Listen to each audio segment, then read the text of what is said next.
What's up guys, hope you're having a good day. In this video I'm going to be breaking down all the fights on the main card of UFC 264 from a betting perspective. Hopefully you'll be able to use the information in this video to make better bets, put together better DraftKings lineups, and hopefully make some extra cash on Saturday night. We're going to be taking a look at some excellent fights this weekend at UFC 264. But don't forget, if you'd like to watch my breakdowns and analysis for all the other fights taking place on this card, head on over to my website, MMABettingTips.com. You can see it in the background here, and you'll also find a link in the description below. On my website, I post breakdown videos for every single fight on a UFC card, as well as share all my bets with you.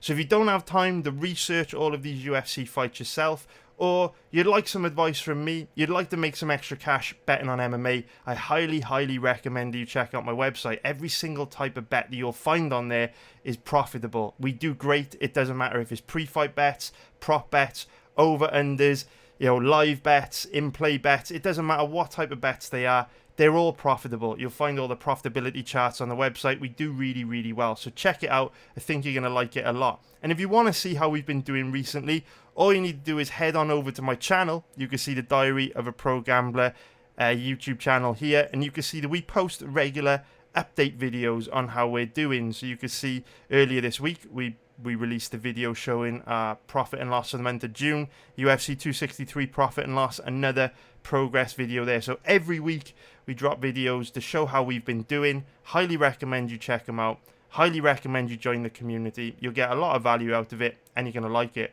Now this weekend is a huge card, and it's been a few weeks since I dropped the YouTube video. I've been a little bit sick. I've been recovering. Kind of burnt myself out and basically made myself unwell. We're back fighting fit now. So to say a big thank you for all you guys watching this, we're going to be doing a prop bet video Friday night instead of Saturday, because I know Saturdays are difficult for some of you guys. You don't have time to watch it. We do them, pretty close to the time the UFC starts, which means some of you miss out on watching those prop bets. We're going to do it Friday night instead, 24 hours before UFC 264. Hopefully this will give you all enough time to watch this prop bet live stream. And if you can't watch the live stream, obviously you'll be able to watch the uploaded video to YouTube the following day. But at the beginning of that live stream, we are going to be cracking open 3 boxes of UFC Topps Chrome 2019. There's 3 boxes here. This is one of my favorite sets of UFC trading cards. I've spent a lot of money on UFC Topps Chrome 2019 cards myself. I've cracked open a lot of these hobby boxes. Well, actually I haven't cracked open a lot. I've cracked open 2 hobby boxes and 3 blaster boxes, but in the future I'm going to be cracking open a lot more of these. So obviously members of my community have bought packs from these boxes, and I'm going to be opening them up live on stream, and hopefully we can get some decent pulls for people within the community. Now these box breaks are open to absolutely everyone.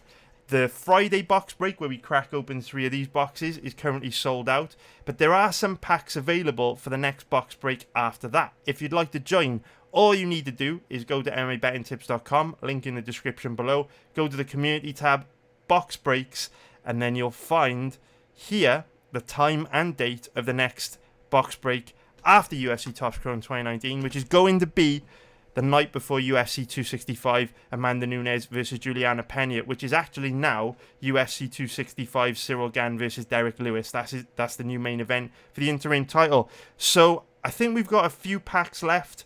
There's 16 packs in this box. Yeah, we've got 3 packs left. I'm sure it's going to sell out soon. If you'd like to join the box break, anyone can join. Come to the website, buy a pack, and jump on board. There's a little bit of information down here on what this set actually is. It's basically a 12-year-old set of UFC cards, the second set of UFC cards ever released, and it contains a John Jones rookie card, Chael Sonnen rookie card, Dan Hardy rookie card, Junior Dos Santos rookie card, and of course it is the second ever set of UFC cards ever to be released. So they're quite old, and they're quite rare, and they're quite valuable. So check it out if you're interested. This will be dropping this in August, and after that we'll be doing UFC Select. If you'd like to stay up to date on when we're doing things like this, if you'd like to stay up to date on when I drop new videos, or I broadcast new live streams from my fight research sessions. Join the Telegram group. Anyone can do it. The Telegram group will enable you to get mobile notifications to your mobile device whenever anything new is going on with our community. So all you need to do, go to community, go to mobile notifications, and on this page, it will talk you through how to set them up so you can get push alerts to your phone, and you can kind of stay up to date with everything we're doing when new videos drop. Of course, I do all my fight research on Twitch. Anyone can watch it. It's completely free. So if you'd like to join those Twitch live streams, link in the description below to my Twitch channel. But you can also get notified by push alert on your mobile phone when I go live. So jump on board and research these fights with me. But now it is time for us to get into these fights, because this is a great card. And we're going to kick things off with the very, very first fight on the main card, which is Chris Moutinho versus Sean O'Malley. So I think it speaks volumes here that they kept Sean O'Malley on the main card. And I don't think it's any coincidence here that they put Sean O'Malley on the same fight card as Conor McGregor. It's quite clear that they're trying to build Sean O'Malley into a big star. And when we take a look at Sean O'Malley's past fights, his past opponents, it's quite clear that to some degree, I believe he is getting a little bit of protection. If we take a look at Conor McGregor's rise into that title picture, we look at his run at featherweight, we can see that the UFC only matched him up against strikers.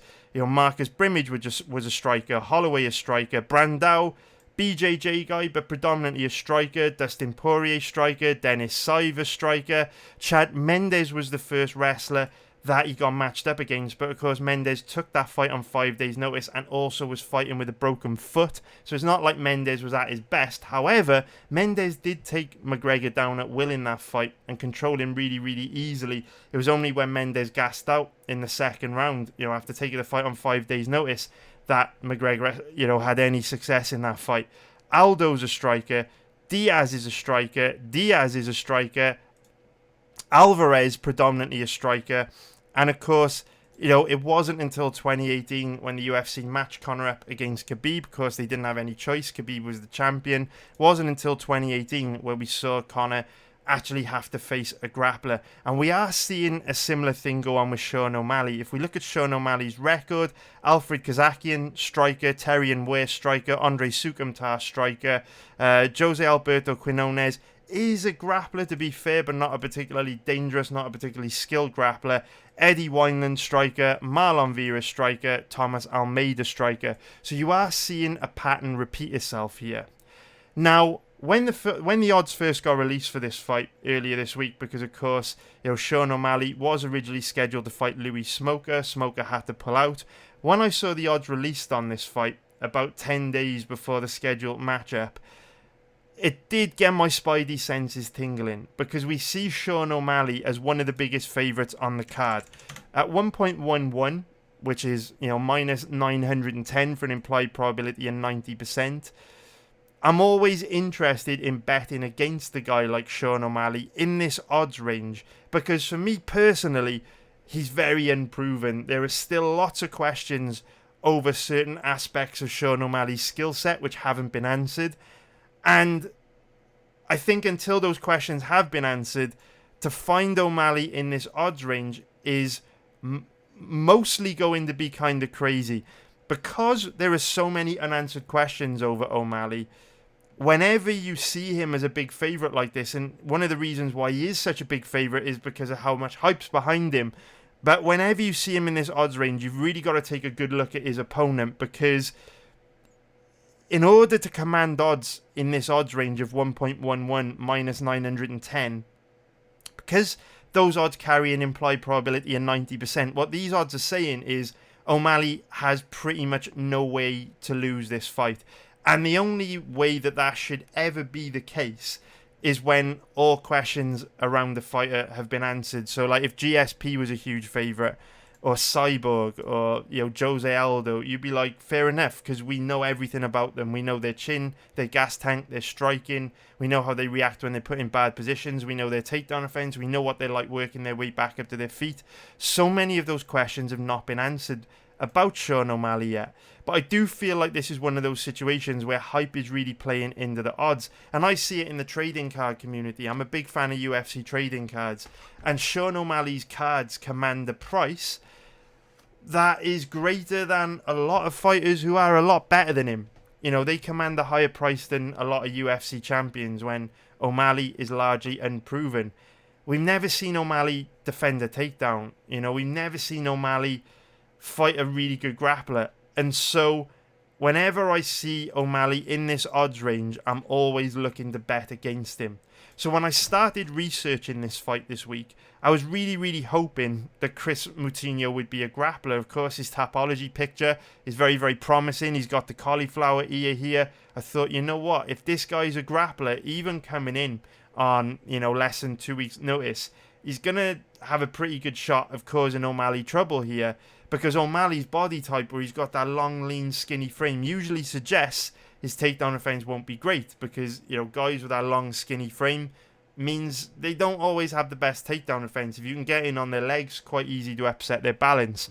But unfortunately, when I went back and watched 2 or 3 of Chris Moutinho's recent fights that did go the distance, so we got a good chance to see a lot of him, he just isn't really a grappler. He actually has a kind of similar style to O'Malley, but just nowhere near that level. So Moutinho's one of these guys that kind of just likes to come forward, fight his way in the boxing range, and then let his hands go, which is, to be honest with you, the easiest stylistic matchup imaginable for someone like Sean O'Malley, which is a big shame.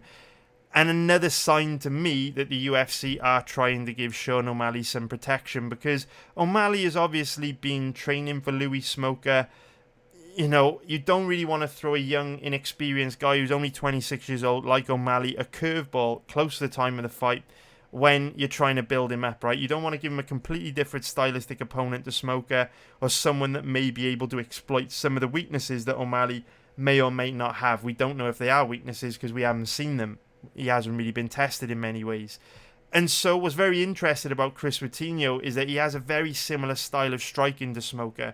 You know how Smoker likes to kind of plod forward in that flat-footed boxing style and then looks to get into that boxing range and just let his hands go? Moutinho does exactly the same thing, which is a very easy style for Sean O'Malley to deal with, because we know Sean O'Malley likes to stay light on his feet, stay on the outside, and use his length to pick his opponents off from a safe distance. What I really like about O'Malley is, even though he's very charismatic and he's got a crazy personality, even though he does have an exciting style, he actually fights very safe in the octagon, and he does a really good job of using his length to chip away at his opponents from a range where he can hit them and they can't hit him. So this becomes a very difficult stylistic matchup for Moutinho, because what I've noticed about Moutinho is that he needs to get in really close to his opponent before he can let his hands go and land on them.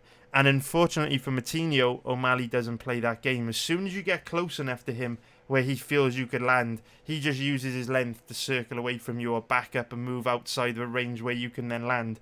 So Moutinho is going to have to put himself in a huge amount of danger to get inside on O'Malley, and I just don't think he's fast enough to do it. Even if he were to get inside on O'Malley and let his hands go, this guy's much more of a volume striker. He doesn't really have too much power in his hands, so even if he could get inside, which I don't think he's going to be able to that often, even if he could, he doesn't pose too much of a threat to O'Malley. So this is one of those fights where, you know, whenever you see a fighter in this odds range, they have to have pretty much no way to lose, which is rarely going to be the case in MMA. You know, maybe O'Malley gets disqualified, maybe something crazy lands and cuts O'Malley and the doctor stops the fight. You know, we've seen O'Malley suffer leg injuries a couple times in the past, maybe that happens.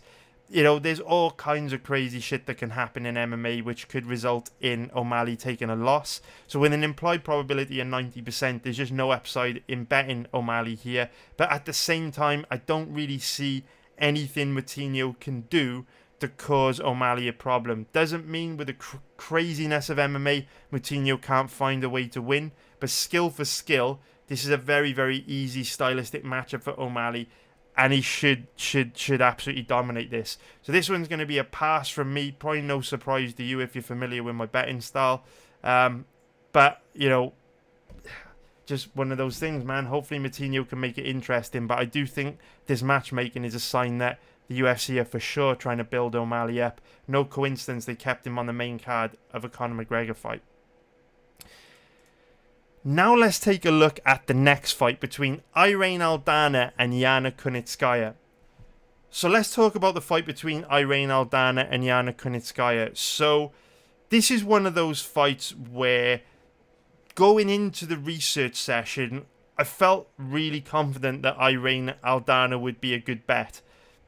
You know, my process, as you guys know, for researching these fights is every single week on a Monday, I will scan through all of the fights taking place on that weekend's card, and I will pick out certain names based on, you know, kind of hazy memories who I feel could be good potential bets, and then I'll sit down, you know, watch all their past fights, all their recent fights from, you know, the two fighters involved in that contest, and hopefully be able to dig up a bet based on, you know, what I've seen in their past performances. Out of all the names, out of all the fighters competing this week at UFC 264, Irene Aldana was that one name that I thought could be a great bet. I had no idea why these odds were around even money, but I've got to be honest with you, after researching this matchup, I don't like Aldana anywhere near as much here as I thought I would. So let's jump into the odds and kind of break this one down. So Aldana is the slight favourite.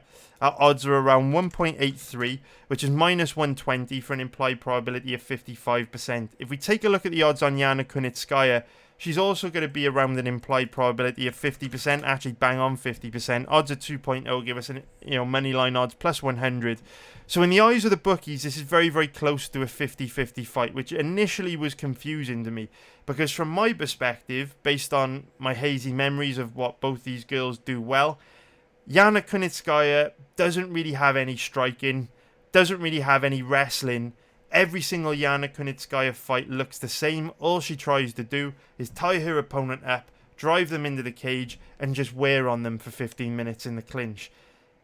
Doesn't have very good takedown defense, not particularly heavy from top position, and doesn't do a lot else other than, you know, try to wall and stall her opponent.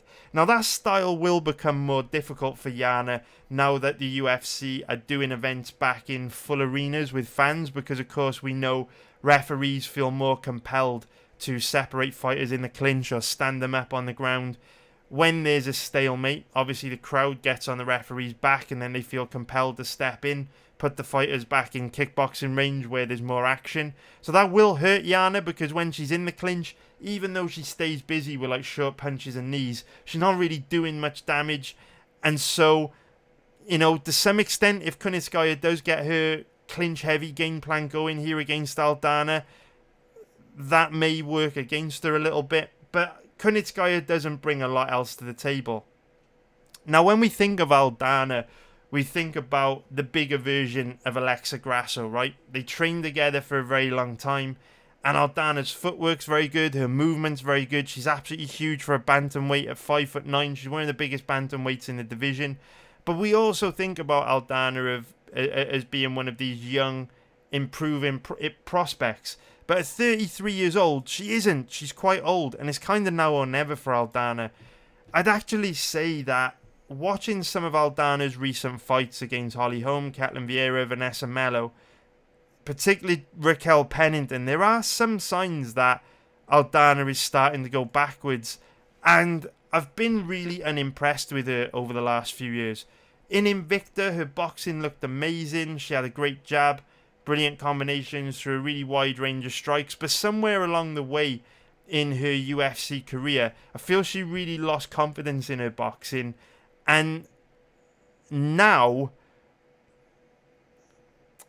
her striking is just not that effective, which is a very surprising thing for me to say, because I was expecting to go into this matchup, see that Aldana had a big advantage over Kunitskaya standing, see that it was going to be very difficult for Kunitskaya to take Aldana down or control her in the clinch, and I thought I'd be coming here and saying Aldana's a great bet, because I don't think Kunitskaya is going to be able to kind of stifle Aldana with her grappling and clinch work.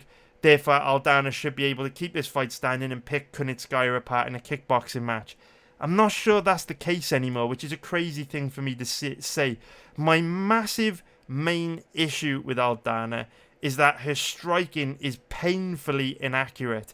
It doesn't matter whether she's much bigger than her opponent, whether she has a huge reach advantage against her opponent. It doesn't matter whether she's fighting someone that stood right in front of her or a counter striker.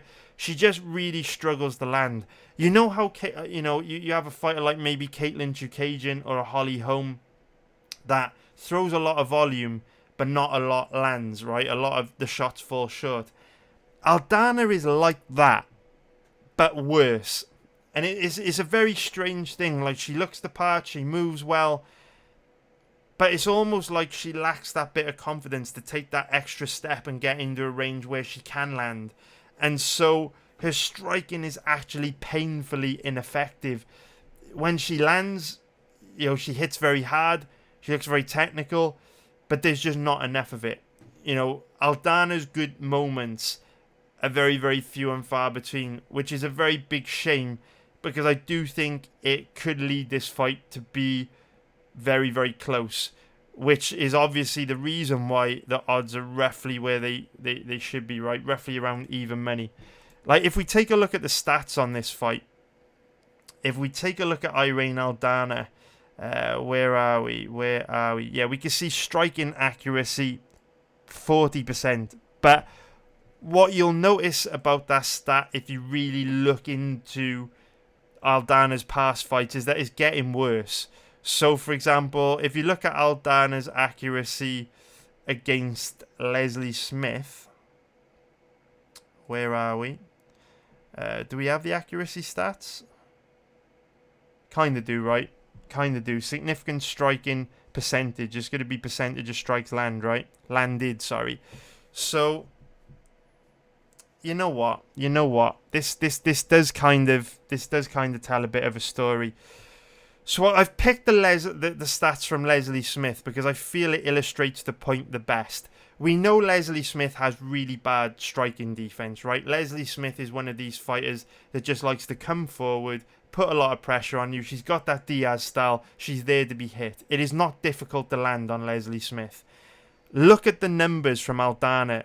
27 of 82 head strikes, 27 of 78 head strikes, 30 of 65 head strikes. She throws a lot, but she doesn't land a lot, which is a huge issue.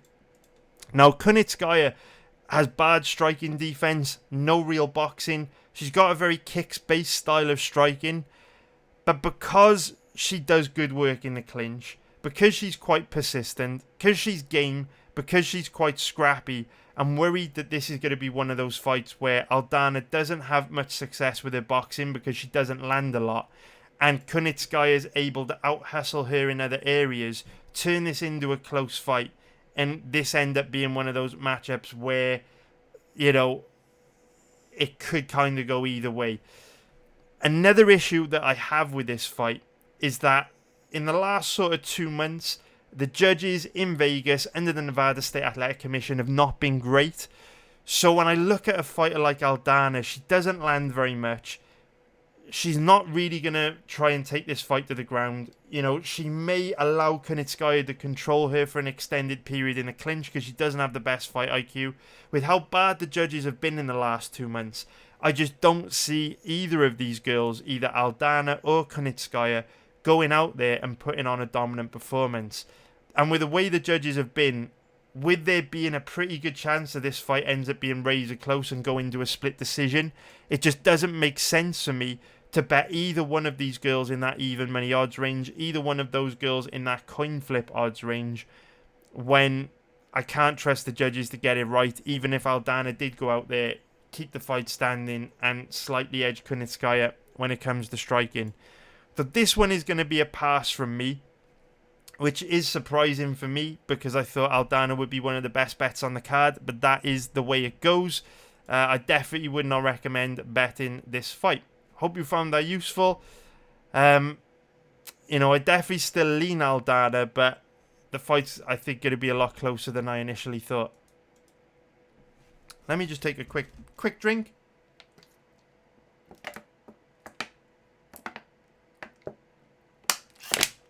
Okay. Okay, great fight. Three great fights for us to talk about here. So,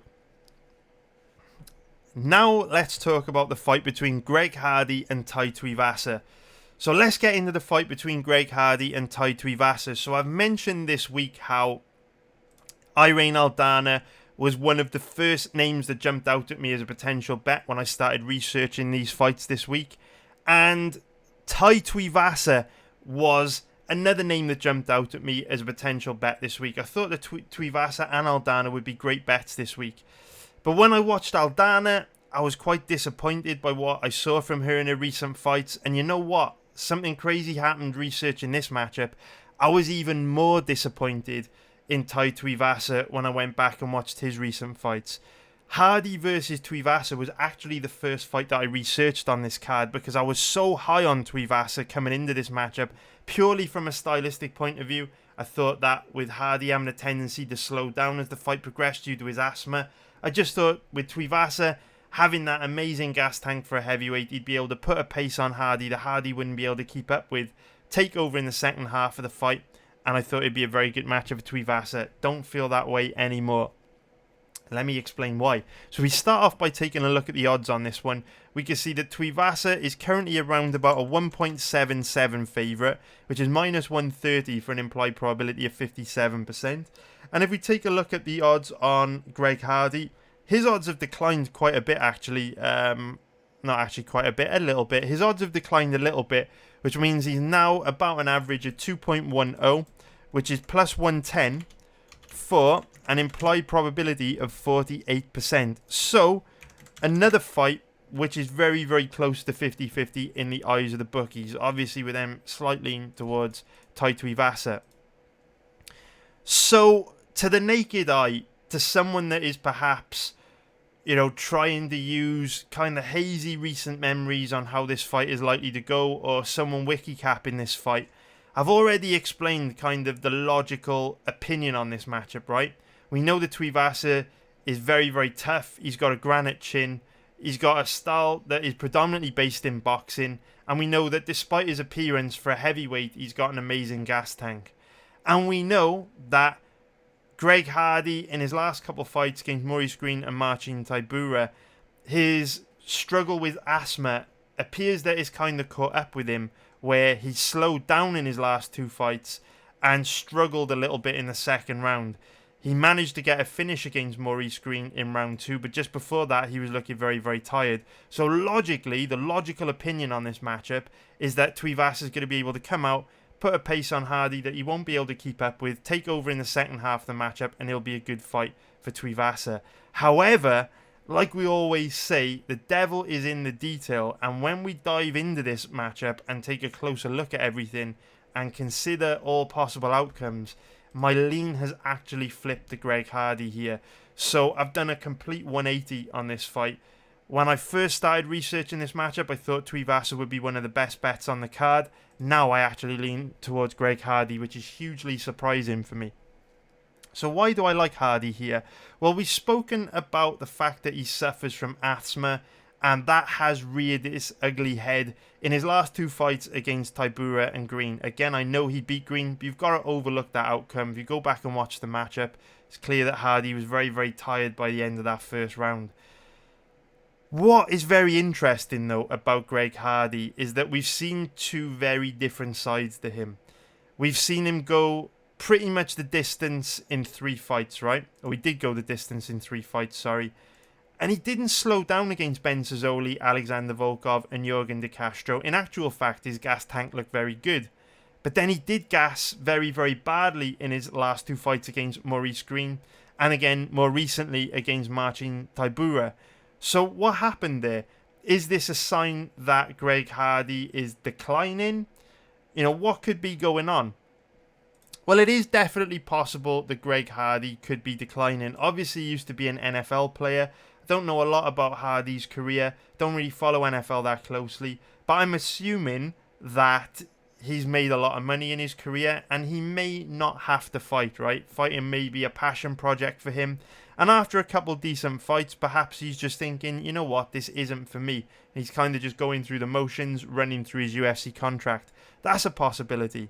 Something else that I've noticed about Greg Hardy is that he's left American Top Team. Obviously, when he started his UFC career, he was training at the best MMA gym in the world, American Top Team, which is obviously going to enable him to improve at a very rapid rate, and it's going to give him a big edge over some of his competition which aren't able to train at as good facilities or don't have the level of coaching that Greg Hardy was able to receive at American Top Team. Now, what I have noticed is around about the same time that Hardy started to look quite bad against Tybura and Green, he did leave American Top Team and he is now training at a small regional gym with Rashad Evans. I'm not sure what the name of the gym is, but you can see him in a picture here with him at his new gym. And if you go through his Instagram, you can see that these are his new training partners. Again, not too sure what the gym is, but if we scroll back a little bit further, it looks to me like it's headed up by Rashad Evans. There he is with Frankie Lester, Charles Rosa, which interestingly, Rosa obviously trains at ATT, so there may still be some connection there, but now he's training under Rashad Evans, who obviously has nothing to do with ATT, because Rashad Evans was one of the head coaches at the rival ATT gym, Black Zillions. And so, we look at this and perhaps Hardy's last two performances are due to him leaving American Top Team, right? Because the switch in gym correlates to him gassing out for the first time in the UFC against Tybura and Green. However, there could be something else at play here as well for us to analyse. And what's very interesting is we have seen Hardy gas out 3 times in the UFC. He gassed against Marcin Tybura in round 2. He gassed out against Maurice Green in round 2. And you go, okay, well, those are his last 2 performances. That must be because he's left ATT. Maybe he's just not training as hard. Maybe his strength and conditioning's not as good. But what's interesting is we also saw Hardy gas all the way back in 2019 against Alan Crowder. If you go back and watch that fight, he was very, very tired in round 2. And I actually think what led to Hardy throwing that illegal knee in round 2 was the fact that he was just very fatigued. He wasn't thinking straight. And so now this fight gets a lot more interesting because we've seen Hardy slow down against Crowder, Green and Tybura, but his gas tank looked fine against De Castro, Volkov and Sazoli. So with him gassing out against Crowder, for me, this makes it less likely that Hardy gassing out in his last 2 fights is a result of him switching gyms and leaving ATT. For me, there has to be something more at play here. And look, it's not great that a professional athlete competing in the UFC has asthma, right? That's going to impair him and it can hit him at any time, right? He's not allowed to use his asthma pump. It's a banned substance under USADA. I know steroids are used to treat asthma, prednisone is used, so obviously you can't take those because obviously USADA are going to prohibit that as well. So this becomes interesting. So what's going on here? Well, there is another trend for us to observe. The fight against Alan Crowder, Maurice Green and Tybura have something in common. And the fights against Sazoli, Volkov and De Castro also have something in common. What is that? Well, if you go back and watch the Crowder, Green and Tybura fights, Greg Hardy was forced to grapple in those matchups or defend takedowns or work in the clinch. So Tybura forced him to defend takedowns and work in the clinch. Hardy took Green down and there was also some grappling in the Alan Crowder fight. So when you then look at the fights between Sazoli, Volkov and De Castro, there was no grappling in those fights. And Hardy's gas tank held up just fine. So that leads me to believe Hardy could be one of those guys that only gasses out if you make him grapple. Which brings us full circle back to this matchup. Because Tai Tuivasa won't make him grapple. Which makes this a very interesting fight. Tai Tuivasa is much more like Sazoli, Volkov and De Castro than Tybura, Green and Crowder. Which makes this a really, really compelling matchup. So on the surface, it looks like the likelihood is Hardy will slow down as the fight wears on, enabling Tuivasa to take over. But what if Hardy only slows down if you make him grapple? That's what makes this fight very, very interesting for me, and is one of the reasons why I start to lean towards Hardy. But then, of course, we still have to address the striking. Who has the advantage striking here? And this is where this gets most disappointing for me, because I thought Tuivasa would have the advantage striking here. From memory, I thought Tuivasa was a Mark Hunt style of fighter that looked to get inside and let his hands go and show us really good boxing. But if you look back at Tuivasa's last few fights, if you're interested in betting this matchup, I would particularly recommend that you check out watching Tuivasa's fight against Ivanov. You'll notice that Tuivasa's boxing is actually very bad. He's very sloppy. He doesn't land much. He's bad defensively.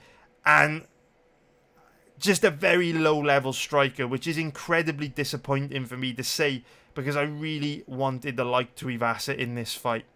Then if you look at Hardy and the strategies that he's employed against Jorgen De Castro and Ben Zazoli, Hardy does a really good job of fighting long and just chipping away at his opponents from a safe distance, staying behind his long jab, staying behind his kicks, his leg kicks, and just chipping away at his opponents. In the early days when Hardy was first coming into MMA, he would go out there, come forward, and look to just take his opponent outright, commit really hard to big power strikes, and fight very, very recklessly. But we've seen him evolve now into a much more tactical, much more strategic volume striker, I would say, where instead of trying to load up on big power punches and take his opponent out, he's just happy to kind of chip away at them, rack up volume, and outwork them. And I think that'll be a very, very effective strategy against Tai Tuivasa. So, based on what I've seen in the research, I think the most likely outcome here is Tuivasa comes forward with that boxing stance, flat-footed, a little bit predictable, and kind of gets chipped away at by Hardy. I don't see Tuivasa being able to match his volume. We look at Tuivasa as a fighter with a predominantly, boxing-based style of fighting. But what's interesting about Tuivasa is his leg kicks are actually his best weapon. Again, though, Hardy's footwork and movement is pretty good. I'm not sure how easy it's going to be for Tuivasa to get to Hardy with those leg kicks, although it is worth saying Tuivasa does cover distance very, very quickly, especially for a big guy. He's very fast with the leg kicks, and he does dig in very, very hard and inflict a lot of damage with leg kicks.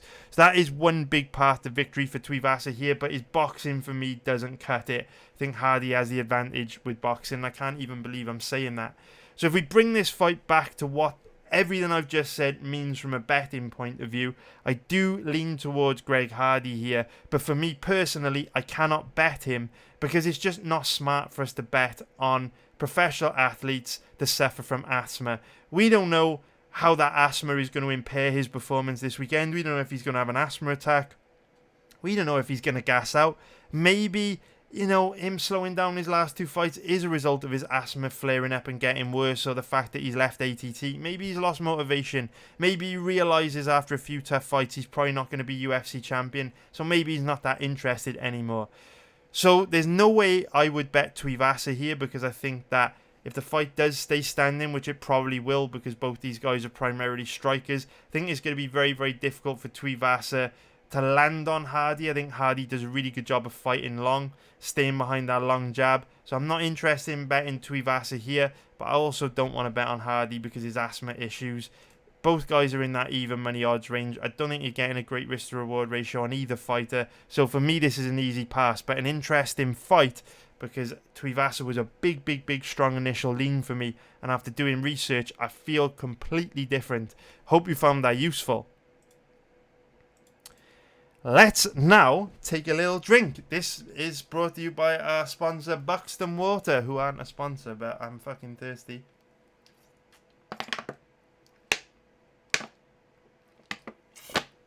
Okay. Alright, it's a lot of talking, man. It's a lot of talking. Let's go. Let's go, let's go, let's go. Let's talk about the main event between Gilbert Burns and Stephen Thompson, which is a great fight. This is one of those matchups where, when I researched it, I was able to get a very strong read on this fight. I was able to get a lot of clarity from their past performances. But what is very frustrating about that is I wasn't able to determine a clear winner in this matchup, because I feel both guys have extreme advantages in the area that the other is weak. And based on what I've just said, you could probably already guess where I'm going to go with this.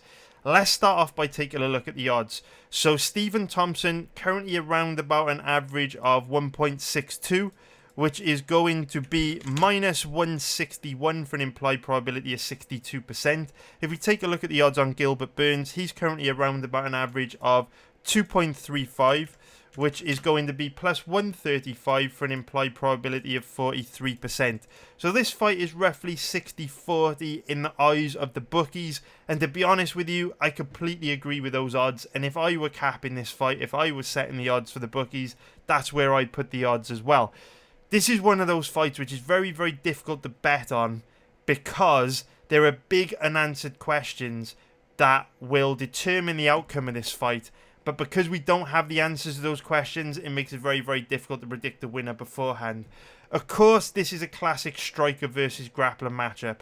Stephen Thompson is, a fighter who is an extremely high-level striker, right? He's got an undefeated pro kickboxing record at like 47-0. He's looked incredible in his recent fights, despite the fact that he's getting old now. He's 38 years old, which is very, very old for a welterweight, despite the fact that he's had so many kickboxing fights, so many fights as a kid, so many MMA fights. This guy's not showing any sign of a decline. And I'd argue that even though he's 37, 38 years old, I'd say his last two performances against Vicente Luque and Jeff Neal are probably the best performances of his career. So every single week we talk about how age plays a factor in the outcome of MMA fights and how Father Time is undefeated. And we always say that, when a fighter gets the age of 33, every year after that, they're going to start to decline.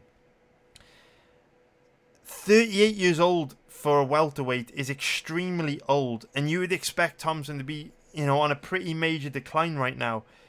But there are those outliers, right? You do get the outliers. You do get the Daniel Cormiers that come along and defy the odds. And Thompson, at least from my perspective, appears to be getting better, which is kind of insane. Gilbert Burns is obviously primarily a grappler, very high level, base in Brazilian Jiu-Jitsu. And so when we look at the past fights for Gilbert Burns and Stephen Thompson, it's fair to say that Gilbert Burns is undoubtedly a better striker than Thompson is a grappler, right? Is that fair to say? What I mean by that is Burns has looked a lot better standing up than Thompson's looked on the ground. And so for me, Gilbert Burns is the more well-rounded fighter here. But what's very interesting about this fight, after doing research, and I didn't expect to come to this conclusion, it was so interesting researching UFC 264, because I came to so many conclusions that I never felt that I would come to. I felt that if this fight stayed standing, Burns would have a decent amount of success. But I will say this. I think that this is an absolute cakewalk for Stephen Thompson if the fight stays standing. I think if this fight stays standing, Burns is in big trouble. And I think it'll be utter domination for Stephen Thompson. I thought if this fight stayed standing, Gilbert Burns would be able to make this fight interesting.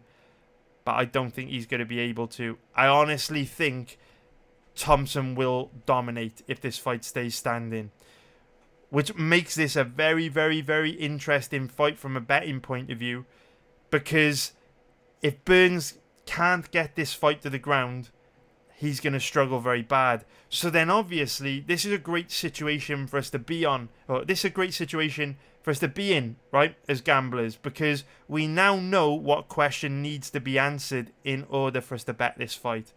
We have to ask ourselves the simple question: can Gilbert Burns take Stephen Thompson down and keep him down? Can he cause Stephen Thompson trouble on the ground?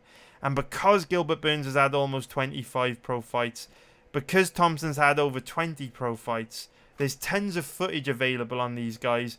That should be a pretty easy question to answer, and we should be able to find the bet on this matchup. Unfortunately, though, there just isn't enough information to make a confident read on this fight. Because if we look at Stephen Thompson's record, he hasn't fought many grapplers, which is super frustrating. Jeff Neal is a striker. Vicente Luque, you know, in fact, let's actually go through UFC stats, because I can show you how many times Stephen Thompson has had to defend takedowns, which will illustrate my point a little bit clearer. So if we look at Stephen Thompson here, okay, so if you look at Stephen Thompson's UFC stats page, we can see that he's defended 78% of takedowns in the UFC, which again to the naked eye looks very, very impressive. But as you guys know, I always preach the stats are only useful when they're interpreted correctly. And it's very, very dangerous making betting decisions in MMA using stats, because they very rarely tell the whole story. In order to gauge Stephen Thompson's takedown offense, we've got to look at the techniques that he uses to defend takedowns. We've also got to assess the offensive wrestling of his opponent. So if you look at Stephen Thompson's record, we're talking about this with Sean O'Malley this week. Thompson has been blessed by not really facing very many wrestlers. We can see here, Jeff Neal is a striker, didn't attempt any takedowns. See this takedown column here. Vicente Luque, striker, didn't attempt any takedowns. Pettis, striker, didn't attempt any takedowns. Till, striker, didn't attempt any takedowns. Masvidal, striker, didn't attempt any takedowns. So the last time we got a look at Stephen Thompson's takedown offense was 4 years ago. It was over 4 years ago now. Damn, didn't mean to do that. It was over 4 years ago now. Back in March 2017. And if we look into the numbers, we can see that in that 25-minute fight, Tyron Woodley only attempted 2 takedowns, and he got one of them. In the other Woodley fight, Tyron Woodley only attempted 1 takedown, and he got it. So this is really, really difficult because, you know, this is November 2016. That's almost 4 years ago. We're in a situation where we've only seen Thompson defend 3 takedowns in the last 4 years, and he gave up 2 of the 3 takedowns. If we look into the Rory McDonald fight, no takedowns. Johnny Hendricks fight ended very quickly. Hendricks didn't have time to get his wrestling going. By that time, USADA had hit Hendricks very hard. He wasn't the same guy. Same story with Ellenberger. Patrick Cote a striker. Robert Whittaker a striker. Chris Clements a striker. Nashon Burrell a striker. Matt Brown a striker. I don't know much about Dan Stick, and his name is not familiar to me. But the point I'm trying to make is, to the naked eye, we could look at this and we could go, oh damn, Wonderboy's got 78% takedown defense. That's really impressive. But show me what offensive wrestlers he's fought that would have tested his takedown defense. Who of these names would have really given Thompson some trouble when it came to grappling? Who out of these names, guys? Show me. So this is a really good example of why it's very, very dangerous using stats to make betting decisions in MMA. The point I'm trying to make is, when you go back and watch Stephen Thompson's takedown defense, there's not a lot there for us. You know, Matt Brown did take him down 5 times. But what are we supposed to learn from a fight that took place, you know, almost 10 years ago? That fight's not going to tell us anything. Who cares that Matt Brown took him down 5 times? The fight that took place 10 years ago, it doesn't mean anything. Thompson will have improved and changed so much since then.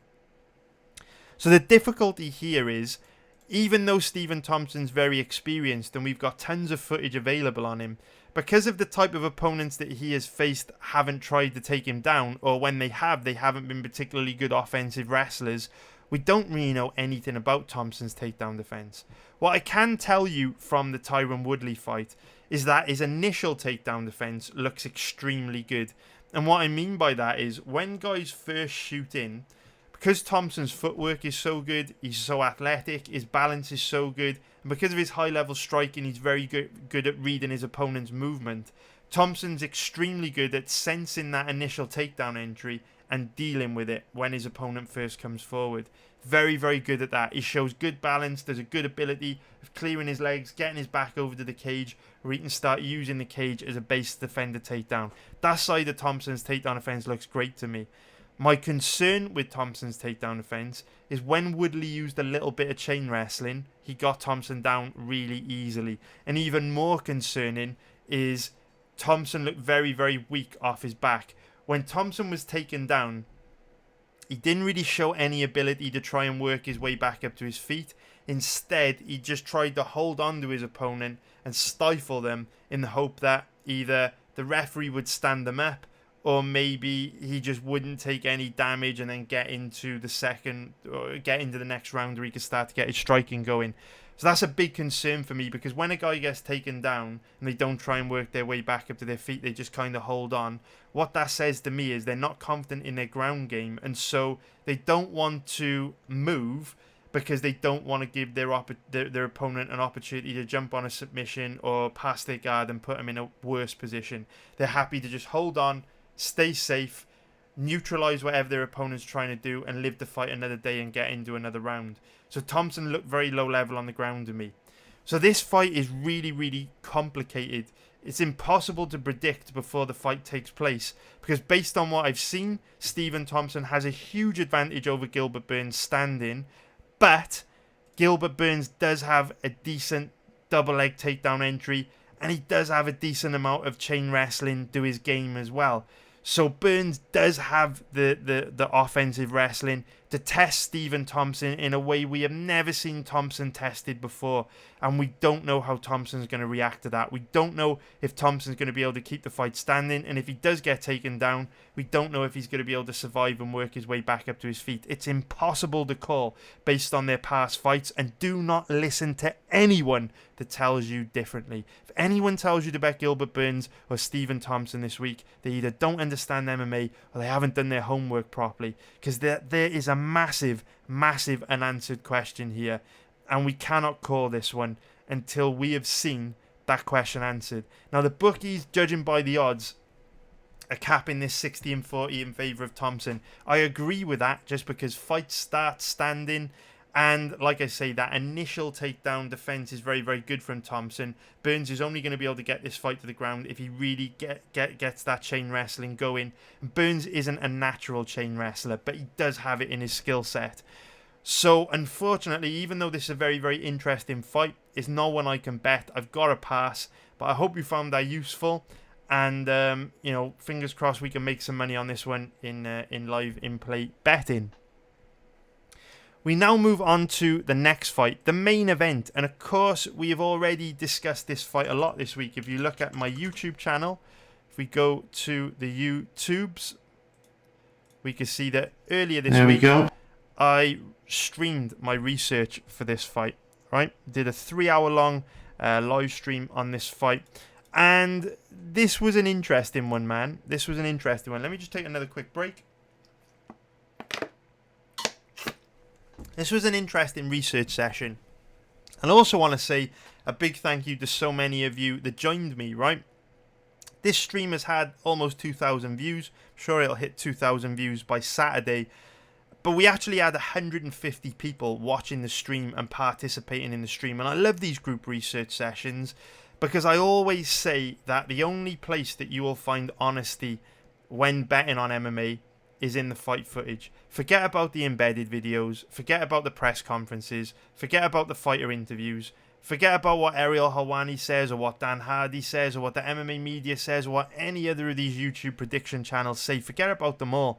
The only place that you will find truth and honesty is in the fight footage. So I love doing these fight research sessions with you guys because we can cut through all the bullshit and just focus on what is true. Focus on the footage and determine who has the most likely, who is more likely to win based on what we have seen in the past. And that is really the optimum form of fight research, right? It doesn't get any better than that. But we have been blessed this week with the ultimate piece of information that we can use to research a fight.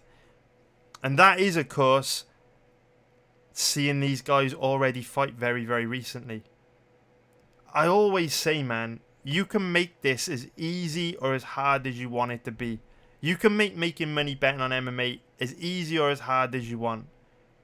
I find a lot of people try and make life a lot harder for themselves than it needs to be. This one is a very, very easy one for me when we consider the deal that the bookies are giving us here. So,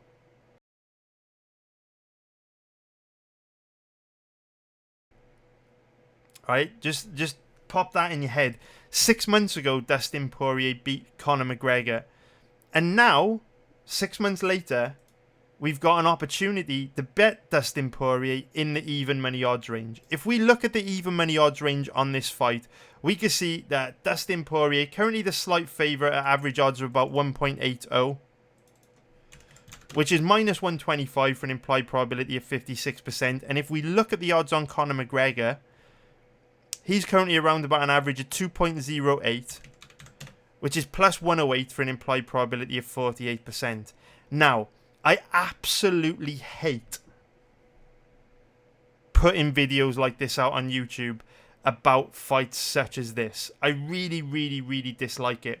Because for me personally, I don't care who wins this weekend. I am not a fan of any fighter. I am cold-blooded, completely down the middle, and completely unbiased. I really have no lean, no bias, no anything. All I do is study past fights, look at what happened in past fights, and try and predict the winner of future matchups based on what we have seen in the past. Try and use the past fights as a guide. That is the tool that I use to make a lot of money betting on MMA, and have done for many, many, many years. I've been doing this for 12 years now. I really dislike breaking down fights like this on YouTube, because when you have two fighters competing that people are very passionate about and invested in, you get two camps. You'll have a camp of people this week firmly in the Conor McGregor camp, and they will not accept Conor can lose, and they'll be very, very, very, very bullish on Conor. And anyone that disagrees with that opinion, you know, they will be pretty.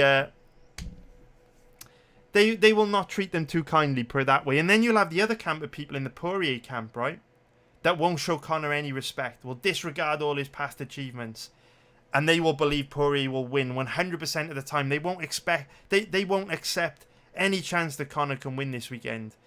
And this is why I hate doing videos like this on YouTube for fights that people are really invested in, because it's a lose-lose situation for me. If I come out and I say Conor's more likely to win because of this, and this, I'll wake up Sunday morning, if Conor loses, to a ton of abuse from people that said, "Ha, told you so.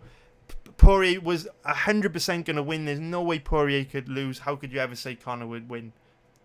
And then the same thing, if I tell you guys in this video Poirier is more likely to win, and he goes out there and gets himself knocked out, Sunday morning I'll wake up to an army of people giving me abuse, telling me you were completely wrong. It was obvious that Conor was going to win. So it's a lose-lose situation for me. I hate betting these fights, or I hate analysing these fights that people are very invested in, because you have two camps of knuckleheads that will not be able to actually analyse this fight for what it is. And what I really want to do is just fucking push those two groups off a cliff and focus on the sensible group of people in the middle that can, take a deep dive into this matchup, stay unbiased, look at it through a very rational lens, and evaluate how both these guys match up from a stylistic point of view based on what is true. And the only place that you will find truth is in the past performances. And what I absolutely loved about researching this fight as a group on YouTube was that, like I say, we had 150 people in this live research session. And at the end of this session, I asked everyone that was watching, who do you lean towards based on what we have seen in this session? Because at the beginning of the session, when people were like discussing in the live chat, in the comments, who they thought would win, it was very split. It was very, very split, which is understandable. You'd expect it to be split, right? The odds are in the even money odds range. You'd expect it to be split. But you know what? After 3 hours of researching this fight, when I asked the question, who do you guys lean towards, 90% of people watching that stream said Dustin Poirier. So if that doesn't tell you something, I don't know what to say. All I know is 150 of us watched a good number of Conor McGregor's past fights, a good number of Dustin Poirier's past fights, and we determined Dustin Poirier was more likely to win. And so take from that what you will. You know, if you really believe Conor will win this weekend, if you think Conor's more likely to win, just consider that 150 people took time out of their day Monday night to sit down, research this fight properly with a balanced, unbiased view, and they came to the conclusion, 90% of them came to the conclusion that Poirier was the better bet here. Now, like I said earlier on in this breakdown, we have the ultimate piece of information to use here because we've already seen McGregor and Poirier fight 6 months ago. So you can speculate until the end of time on what both guys are going to come in and do on Saturday night. You could say McGregor's going to make this adjustment. He's going to use that game plan. He's going to do this differently. He's going to do that differently. You could say the same about Poirier. But ultimately, all we can do is try and make the best decision possible with the information we've got available. And I always say that I love to bet fights in this even money odds range. Because whenever you've got two fighters in that implied probability odds range of 50-50, we know you only need to lean 60-40 one way or the other to find a strong position to put your cash. If we take a look at our lab bets, this very theory has been proven with our even money betting experiment. Look at this fucking chart, boys. Look at this chart. If you're not a member of my website, I don't even know what to tell you. Look at how beautiful this chart is. Our over-under bets, absolute fucking money train. But we're not focusing on them here.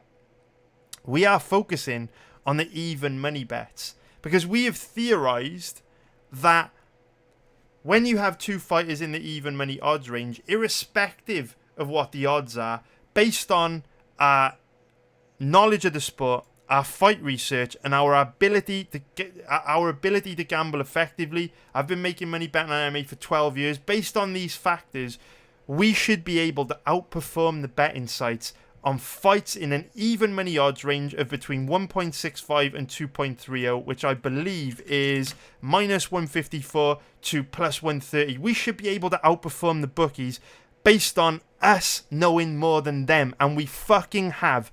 Over the last 18 months, we have performed tremendously well on these even money bets, producing a profit of 20 units just by betting every single fight in an even money odds range. We bet every single fight in an even money odds range on the belief that if you can just lean 60-40 one way or the other on every even money fight, if you just go with a fighter, you cap at 60%, you will make a profit long term. And I can tell you without a shadow of a doubt, with this chart vouching for me as knowing what the fuck I'm doing with bets like this, I can say with every single fucking strand of DNA in my body, it is more than reasonable to at least cap Dustin Poirier at 60% here. You have to cap him at 60%. You cannot favour Conor McGregor. It's fucking impossible. The only way that you can favour Conor McGregor is if you make assumptions on things that he's going to do differently this Saturday night. But if you're using that logic to favour Conor, you're not doing things correctly, because it's just as easy for Conor to make adjustments on Saturday night to do things that may cause Poirier a problem, as it is for Poirier to do things that could cause Conor a problem. To summarise, if you are favouring Conor this weekend because you think he's going to be more motivated, take the fight more seriously, address Dustin's leg kicks, that's fair enough. But what if Poirier brings new things to the table to cause Conor trouble that you didn't anticipate, so they counteract one another? I'm not saying Conor can't show up with new tricks to cause Poirier trouble. All I'm saying is that doesn't affect the handicapping of this matchup, because it applies to Poirier as well. That's where you've got to have a gambler's logic, a gambler's mindset, and understand the fucking game we're playing. You can make this as easy as you want, or you can make this as hard as you want.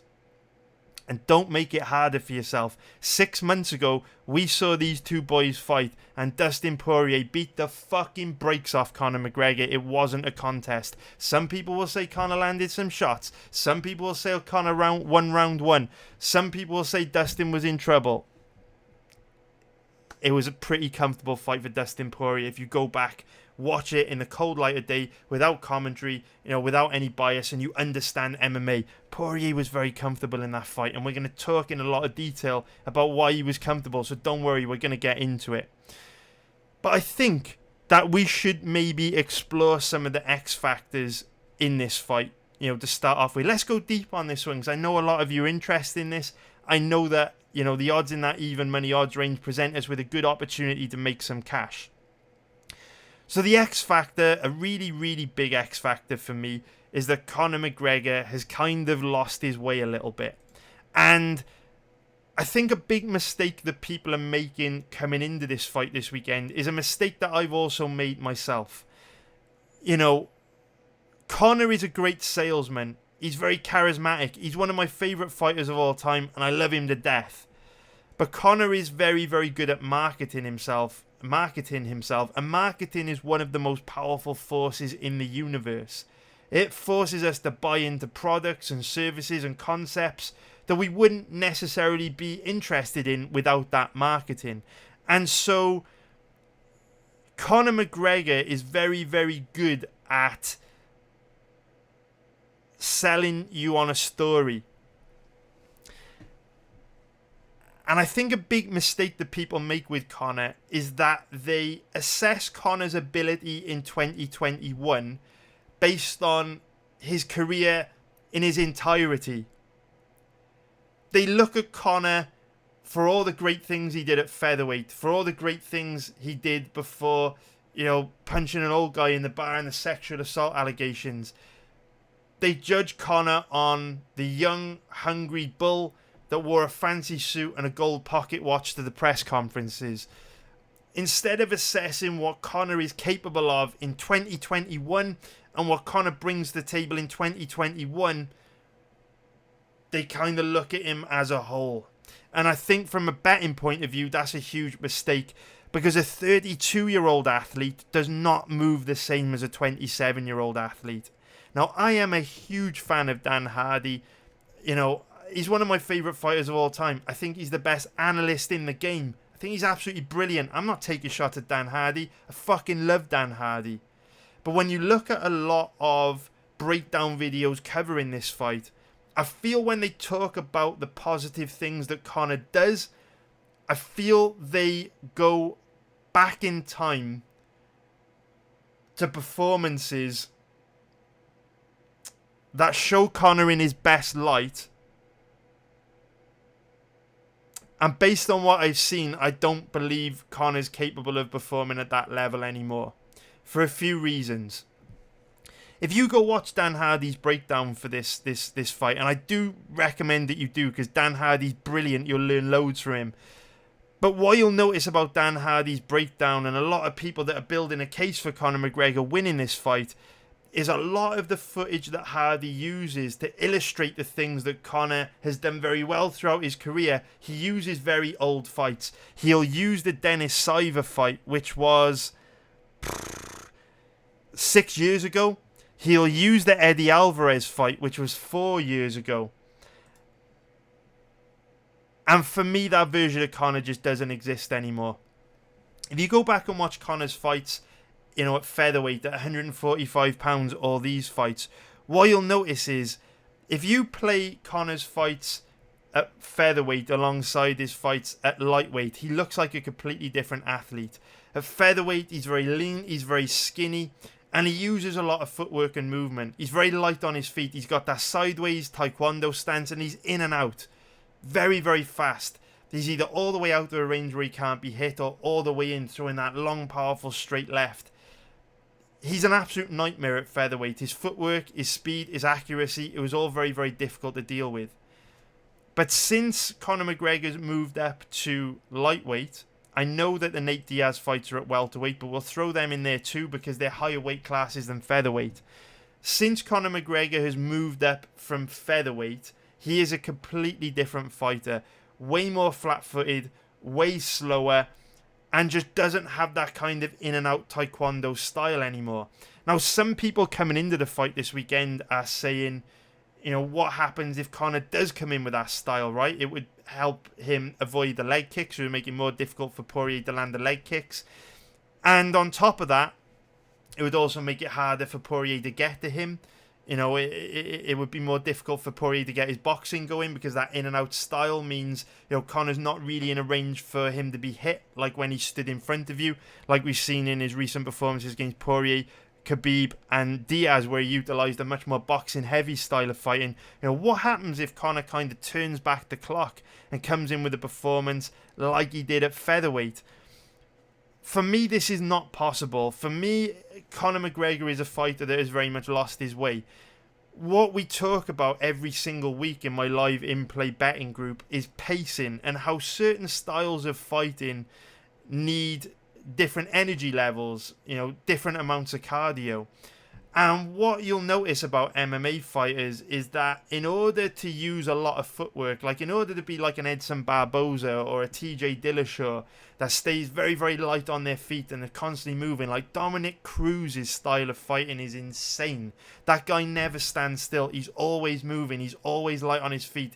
He's always switching stances. In order to implement that style over 15 minutes or 25 minutes, you've got to have an insane gas tank. You know, go outside, go just dance around on the spot for 15, 25 minutes. Very, very difficult. Try and do it for 5 minutes. It's exhausting. So when Conor McGregor was younger and lighter in the featherweight division, he was young, he was hungry, he was motivated. He had the gas tank to stay light on his feet and use a lot of footwork and bounce in and out of his opponent's range for 15 minutes or 25 minutes. You know, back then he wasn't carrying as much weight, he was much younger. And I'm sure that on his ascension to, you know, the UFC title picture, he was training harder than ever before, he was motivated than ever before, and obviously, you know, he was probably eating the right foods, right, and having a great diet. You know what they say, Marvelous Marvin Hagler, it's hard to get up at 5 a.m. in the morning and do road work when you're sleeping in satin sheets. And Conor McGregor's fight record tells a very, very clear story. The fancy suits, the golden pocket watch, the charismatic, playful Conor, childlike almost at times, the Conor we all fell in love with, young, hungry, motivated, 1, 2, 3, 4, 5, 6, 7 fight winning streak. But then Conor won the belt, he achieved his goals, he achieved his dreams. And look at his record since. Lots of green, lots of red. Now I know that within this run, Conor is facing a much higher level of opponent, so naturally you're going to be prone to losing more. But it does tell us a little bit of a story. Embedded within this time frame, we've had sexual assault allegations, Conor punching an old guy in the bar, you know, the incident in Miami where he smashed a kid's phone up. And those are just the negative distractions that Conor has had to deal with. There's also been positive ones. The birth of his children, proper whiskey, his clothing brand, his fitness brand, becoming one of the highest paid, most well-known athletes in the world. But as we always say, fighting is a sport that you need to be all in. To compete at the highest level of sport, any sport, to compete at the highest level of the UFC, you've got to be all in. It's got to be your one tunnel vision passion, and you can't have any distractions, because when if you're not all in and your opponent is, they're going to outwork you. And it's as simple as that. We always say that when a fighter starts to plan for life after UFC, their career usually nosedives and goes on a really nasty downward trajectory. Usually it'll be fighters, you know, setting up their own gym and focus more on training people and coaching than their own career. And then slowly they start to decline and their career comes to an end. Think about all the distractions that Conor has had to go through. We've just listed them all. It's very, very difficult to maintain that peak level of performance and compete against the best fighters, the best athletes in the world with all those distractions in your life. Conor is superhuman. If anyone can do it, it'll be him. But it's not easy. And his last fight showed that there are definitely some cracks starting to show. Conor is not the same guy that we fell in love with. I don't think he's capable of producing the same kind of performances that we saw from him at featherweight, that we saw for him against Eddie Alvarez. I just don't think that version of Conor exists anymore. And I think to some degree that is correlated to, you know, not being as motivated as he was on his ascension.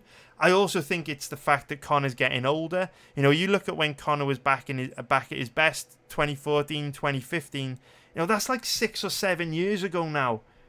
You know, I'm 37 years old. I don't feel anything like I felt back when I was 25, 26, 27 years old. A 32-year-old man is not going to be as fast. He's not going to be as sharp as a guy in his mid-20s, his late 20s. It's just a fact. It's biology. Father Time is undefeated. And I think we're seeing that in Conor.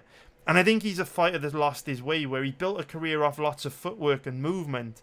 But since moving up a weight class, you know, now that he's heavier, now that we've seen him gas out a few times against Diaz and Khabib and Floyd Mayweather, I don't think Conor's got the gas tank to use that style of fighting which relies on a lot of footwork. You know, I forgot to finish off that point earlier on where I said, you know, go into your kitchen, go outside, try and jump around on the spot for 5 minutes. It's not fucking easy. And we know Conor has a tendency to slow down. He doesn't have the best gas tank. And so he's stuck in an awkward position where if he reverts back to the style that got into the dance, that light on his feet, plenty of footwork, you know, taekwondo style, because he doesn't really have the gas tank to back that style of fighting up, he runs the risk of gassing out here against Poirier and suffering the same fate he suffered against Nate Diaz. But then if he comes out flat-footed, looking to conserve energy and tries to just outstrike Poirier, he runs the risk of the same fate that he suffered, you know, in January. So Conor's stuck between a rock and a hard place at the moment. It's a very difficult position for him to be in, and these are just some of the reasons why I heavily lean towards Poirier. Now, one of the other reasons that I lean towards Poirier is obviously we have the ultimate piece of data that we could ever want. We've seen these guys fight 6 months ago. You know, really, like I always say, you can make this as easy for yourself or as hard as you want to make it. 6 months ago, we saw Dustin Poirier beat Conor McGregor pretty comfortably. He was never in any danger in that fight. He lost the first round, but we know with Conor's gas tank, the longer the fight goes, the better he gets for Poirier. So Poirier losing round 1 ain't a big deal. I'd expect him to lose round 1 this weekend as well. Point I'm trying to make is, if you really want to make this super simple, you've just got to look at the odds. We know that based on these odds, right, Dustin Poirier's current implied probability is 56%. We know that if you can lean 60-40 one way or the other on this fight, you will find value. If you can lean 60-40 in favour of Conor, value bet Conor. 60-40 in favour of Poirier, value bet Poirier. How can you not cap this fight at 60% in favour of Poirier when we saw him beat Conor 6 months ago? Make this game as easy or as hard as you want it to be. You know,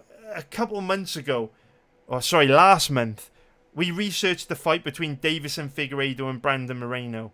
Deiveson Figueiredo was a big favourite. 1.40 minus 250, that gave him an implied probability of 71%. Brandon Moreno was about a 3.0 underdog, plus 200, implied probability of about 33%. So when we were researching that fight, all we had to do was ask ourselves the simple question, because of course that was another rematch. All we had to do was ask ourselves the question, will Figueiredo dominate this fight? Because if his odds carry an implied probability of 71%, he should dominate. Because what odds of 71% suggest is that a fighter should have huge advantages over their opponent everywhere, and that the matchup should be very comfortable for them. That's the only question we had to answer. Based on the first fight, will Figueiredo dominate? We watched that first fight. We found that it was very competitive, and we also found that had Brandon Moreno not dislocated his shoulder in round 5, he probably would have beaten Figueiredo in the first matchup. So we bet Moreno as a big underdog. What happened? Moreno won the fight comfortably. It was a no-brainer bet. It was the easiest bet of the month. It was a big winner for us, but it was a complete no-brainer. How could you not apply the same logic here? I don't know who's going to win this weekend. Conor McGregor, Dustin Poirier, both guys have got great strengths that can exploit the other's weaknesses. But what I do know is that you have to lean Poirier. And with both these guys in that even money odds range, that means Poirier is a good bet. There's good value on him here. So we've talked a lot about the X factors on this matchup. We haven't even got to how these guys match up from a stylistic point of view yet. And what I've noticed about Conor is he's very good at beating guys before they get in the octagon, right? He's got that aura about him. We've seen so many guys look very nervous and timid in round one when they're not usually nervous and timid. We saw Jose Aldo get caught in a way that Aldo's never been caught in 30 pro fights. Eddie Alvarez looked very nervous in round one against him. Donald Cerrone basically got stopped from shoulder strikes, which is unheard of. Another very strange outcome. Cerrone taking a leaf out of Jose Aldo's book there. And then in the Dustin Poirier fight, if you go back and watch it, Dustin Poirier looked very timid in round one. I am never going to say a guy like Dustin Poirier was scared, because Dustin Poirier is an elite athlete, one of the greatest fighters of all time, an absolute warrior, and just a fucking inspirational dude. So the word scared does not apply to him. He ain't scared of nothing, no one. But he was... I can't think of any other word to say. I'm not saying Dustin was scared, but he was... He showed Conor's power and the threats that Conor brought to the table a lot of respect. If you go back and watch that first fight, Dustin Poirier was nervous, timid. He was overreacting to everything Conor did, overreacting to every little feint that Conor threw out there. He was missing shots. He looked very, very sloppy in round one. If you go back and watch it, I will say Dustin was scared of Conor's power. I'm not saying he's scared, but it was a scared performance. He was like a scared rabbit in there. He was, stuck on the outside and looked very, very uncomfortable. But there was a clear momentum shift towards the end of round one. And a switch flipped in Poirier's head in round one. Go back and watch it. It's a beautiful fight. If you go back and watch that fight, what you'll notice is early in the fight, Poirier was looking very, very nervous in the exchanges. And then about 2 minutes left to go in round one, Conor started to land some big shots on Poirier. Landed a couple big shots. And they landed clean and they landed hard. And they hurt Poirier and they got his attention. But you know what's crazy? After Conor landed these shots, there was a completely different look in Poirier's eyes. He went from looking nervous, scared and timid to almost having a moment of realization where this guy can't hurt me.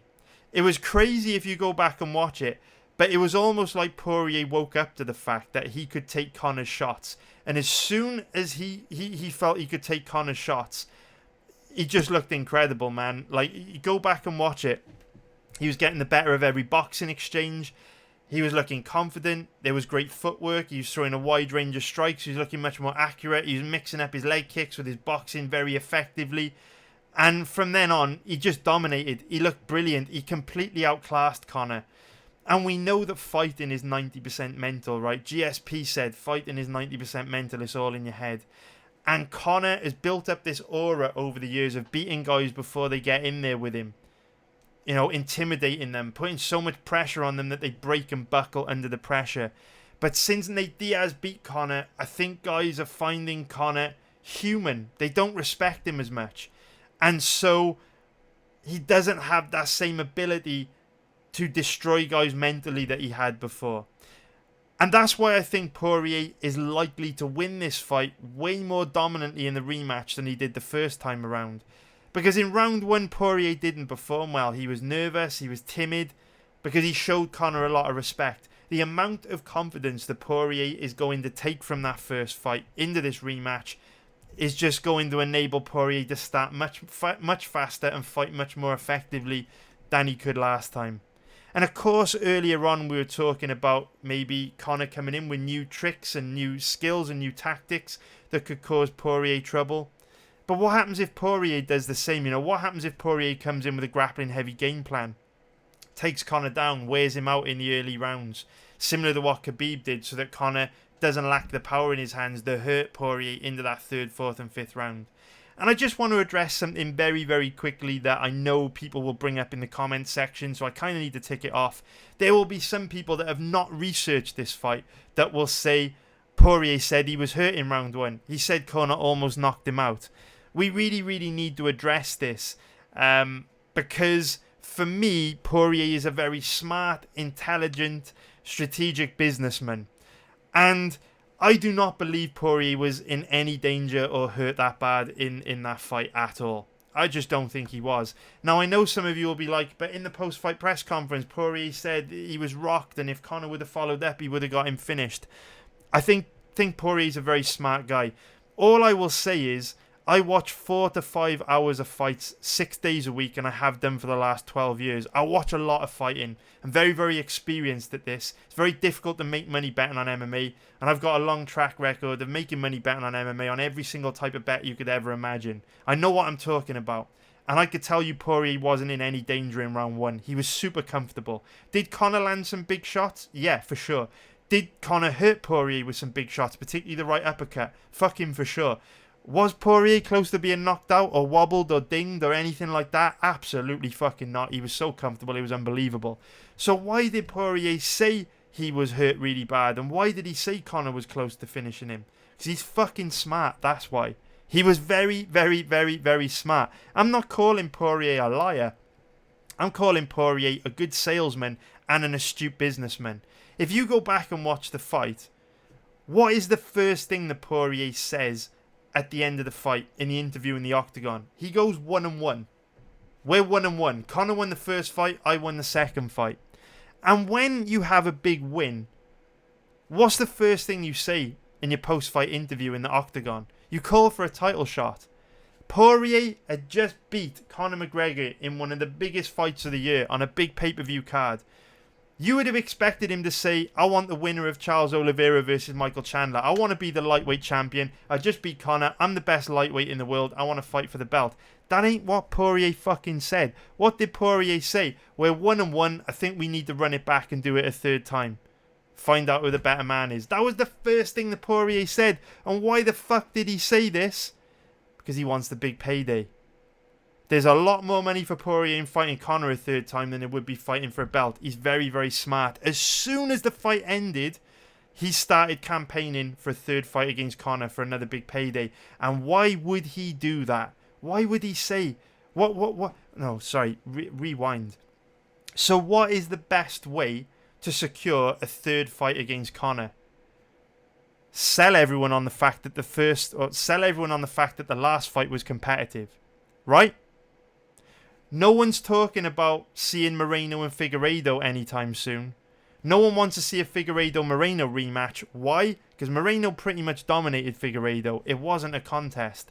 Now, Poirier's performance against McGregor back in January was very, very dominant. If you go back and watch it in the cold light of day without commentary, without bias, you understand fighting. Poirier pretty much dominated. He was very, very comfortable.